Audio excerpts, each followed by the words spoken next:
ஏற்கனவே திமுகவில் வந்து திமுக அதிமுக கட்சிகளில் உள்ளாட்சி அரசாங்கங்களில் நடைபெற்ற தேர்தல்களில் போட்டிட்டு சேர்மனு கவுன்சிலர் இந்த மாதிரி பதவிகளில் வந்தவங்க எல்லாருமே இப்போ என்ன பண்ணிக்கிட்டு இருக்காங்க அப்படின்னா தாவேக்காவில் வந்து இணைஞ்சிக்கிட்டு இருக்காங்க. என்ன காரணம் அப்படின்னா இனிமேல் திமுக அதிமுகனால தலை தூக்க முடியாதுன்னு தெரிஞ்சு போச்சு.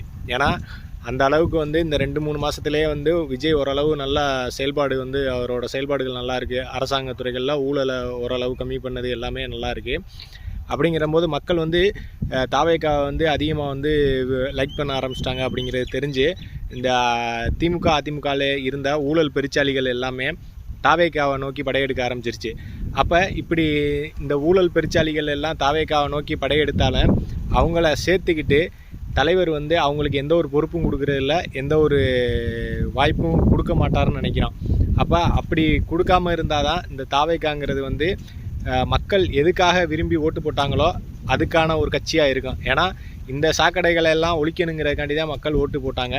அப்போ இந்த சாக்கடைகளெல்லாம் திரும்பி இங்கே வரும்போது அந்த சாக்கடைகளெல்லாம் கீழேயே வச்சு மேலே வந்து மேல்மட்டத்தில் வந்து நல்லவர்களுக்கும் உங்களை நம்பி வந்தவர்களுக்கும் வாய்ப்பு கொடுத்தீங்க அப்படின்னா அது வந்து ஒரு நல்ல சிறந்த முன்னெடுப்பாக இருக்கும். அப்போ அதைத்தான் நம்ம தலைவர் தளபதியும் செஞ்சுக்கிட்டு இருக்காரு. கண்டிப்பாக பிற கட்சிகளில் இருந்து என்ன நோக்கத்தோடு, அதாவது கெட்ட நோக்கத்தோடு தான் நீங்கள் கண்டிப்பாக வர்றீங்க. ஏன்னா தாவேக்காவில் சேர்ந்து உள்ளாட்சி எம்பி எம்எல்ஏல நின்று நம்ம குடும்பத்துக்கு சொத்து சேர்த்துடலாம் அப்படிங்கிற எண்ணத்தோடு தான் வர்றீங்க ரொம்ப பேர். அதே மாதிரி ஏற்கனவே சம்பாரித்து வச்ச சொத்தை காப்பாற்றிக்கலாம் அப்படிங்கிற நோக்கத்தோடு தான் வந்துக்கிட்டு இருக்கீங்க.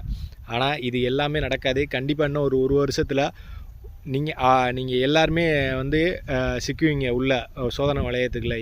என்ன காரணம் அப்படின்னா விஜய்க்கு வந்து மக்கள் சப்போர்ட் அதிகமாக இருக்குது. மக்களை நம்பி தான் அவர் இருக்கார். உங்களை எந்த ஒரு அதிகாரியமோ எந்த ஒரு அரசியல்வாதியமோ நம்பி அவர் இல்லை. அதனால் அவர் வந்து நம்புறப்பெல்லாம் பாமர மக்கள், ஏழை மக்கள் எல்லாரோட சப்போர்ட்டும் அவருக்கு இருக்குது. அதனால் உங்களை நம்ப வேண்டிய அவசியம் அவருக்கு இல்லை.